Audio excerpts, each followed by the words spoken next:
morning, and thank you for having me on this panel in this really necessary, important debate and an important meeting. I will start from perhaps saying something very obvious, but especially my parents, when they heard I'm going to speak in such a forum today, they really asked me, please do make sure you say how just the regular Polish people feel about Germany as our neighbors and our relationship. It's crucial to us. It's really important.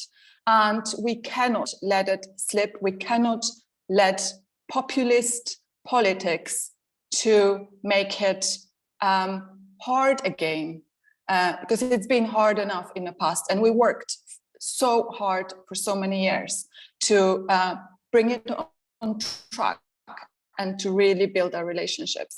So I want to start from saying that obviously Poland needs Germany and Germany needs Poland as our next door neighbors and very important partners, and not just because of trade, economics, exchange, exports and imports. We're one of the most important partners in that respect, of course, for each other. But most importantly, I think right now, because of the need to really uphold the democratic values, the democratic laws against the wave of populism and nationalism.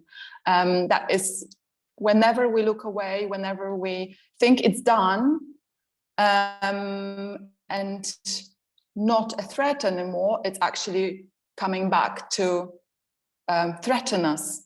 And this is what's happening in today's Europe. It will potentially be even more difficult with the economic crisis. That's just how it's always used to be in the centuries and years before. Whenever there is an economic crisis, populism, nationalism, all sorts of radical movements are raising their heads and getting stronger and trying to really get people to forget about the really important values. So that's how I want to start. And obviously, civil society is a huge part of this. We've seen it in Poland in the recent years. Civil society was really the one that really kept us going and kept giving us hope that we will eventually go back to growing, strengthening democracy, and we will not be falling down in populism and forget the rule of law. On this, I want to perhaps tell a story of my personal relationship with my German friends, if you don't mind, because it goes back quite a while now.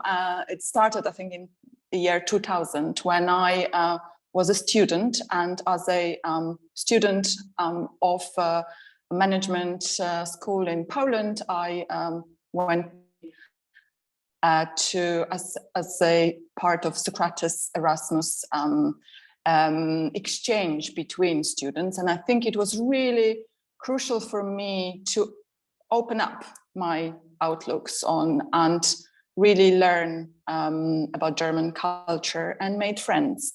I then lived in Germany for a year and a half, in Rhineland-Pfalz, in Bayern, in Munich, as an intern, and built really, I think, decent knowledge of the German culture and language, and made good enough friends, and those friendships stayed with me for years and years. And this is now really helping me to keep the balance and to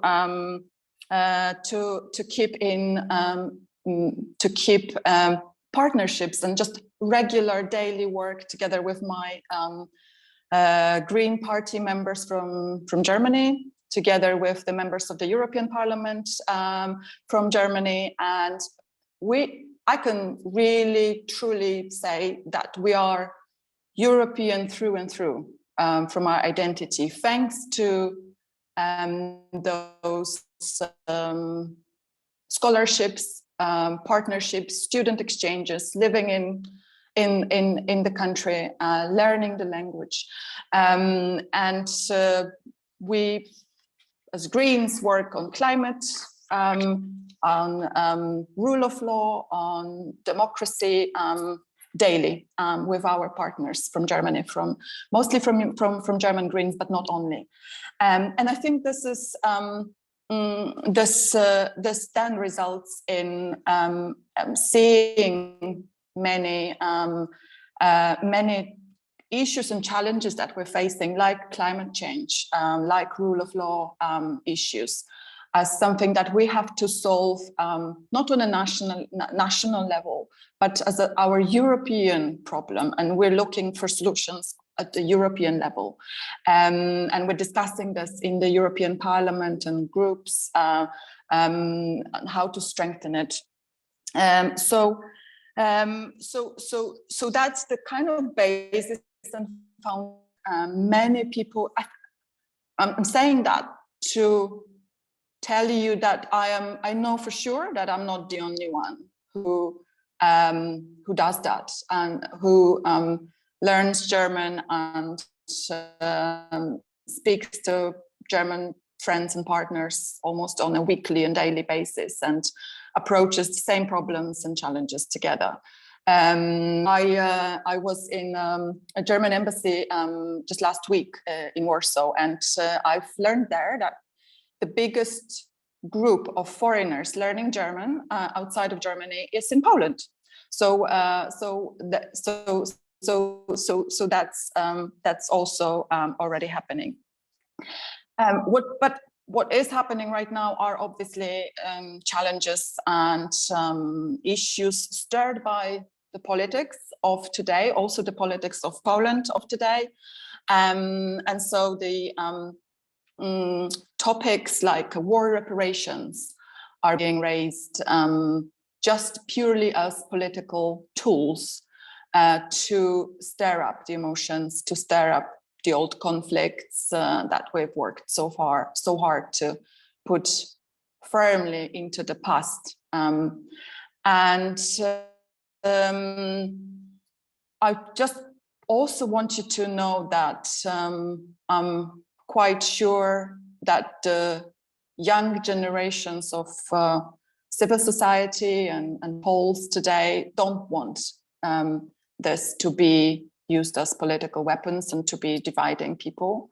As a member of parliament, I was part of a very small group who always and voted firmly against the current government trying to use those reparations as a political weapon to divide us.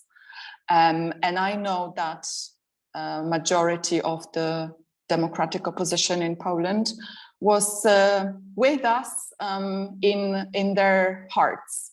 And some of them perhaps abstained or perhaps voted for it, not because they believed it's the right thing to be doing, but just to avoid using this, making this into a political weapon that is used and misused in a political campaign. Because as you know, as you probably know, we have a parliamentary elections coming up next year, and many topics you will be hearing in Germany are purely there, not because we Poles believe that's the right thing to say, but because they just used as political weapon. So what I want to say, it's you can really rely on young generation and many people in Poland to know that our relationship and that the fabric of a civil society is unchanged, is strong, and the partnership is as strong as it was before 2015. And and we're there for each other. And you can rely on us Greens as partners that will keep focusing on the right challenges, on climate change, on energy supplies, on energy security. And we need democracy, we need European values to be really strong, also to be able to focus on those. And I very much hope that we'll just keep up that work, overcome the populism, not let it divide us, and focus on what's really challenging, and that's climate, that energy, that's the solidarity with Ukraine and the fight with Ukraine against Putin and all the threats that's coming from the East right now. And with that in mind, I hope positively, ending on a positive note, wishing you a good discussion for the rest of the day. And thank you again for inviting me. Thank you.